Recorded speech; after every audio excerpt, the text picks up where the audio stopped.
የኳስ ጉዳይ እጅግ በጣም ከልክ ያለፈ ነው። ሰዎች ዓላማቸውን የዘነጉ ነው።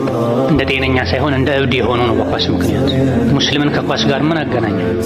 ሌላ ራሱን የቻለ ኒዛም ስርዓት ያለው እኮ ዓለም ነው። ሌላ ጨለማ ዓለም ነው የኳስ ዓለም።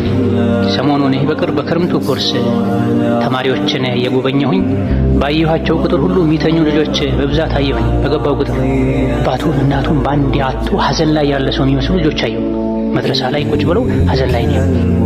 በመከር ምንም ለውጥ የለም። መጨረሻ ላይ ሳትፈልግ ነው ወይ የምትመጣው?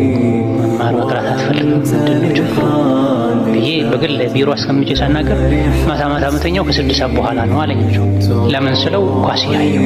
ከዛ በኋላ መነሳት ይደክመኛል፣ እዚህ ስመጣ እተኛለሁ፣ ያመኛል፣ ይደብረኛል። እሱ ብቻ አይደለም፣ መስጂድ ውስጥ ቁጭ ብለው ሰዎች ኳስ ያዩ፣ የተከበረው የአላህ ቤት ላይ መስጂድ ላይ ቁጭ ብለው ኳስ ያዩ፣ መስጂድ አልሐራም ላይ መስጂድ ነቢ ላይ ሆነው ኳስ የሚያዩ ሰዎች አሉ። ስልካቸው ላይ ለአፍታ ልታገሱ ነው። ይሄው እኮ ነው ጣዖት የሚባል ኹጥባ እየተደረገ ኳስ የሚያዩ ሰዎች። ስለዚህ ነገሩ ተራ መዝናኛ ከመሆን ተሻግሯል፣ ጣዖት ሆኗል። ከአላህ ውጪ የሚመለክ አምላክ ሆኗል። ወደድንም ጠላን።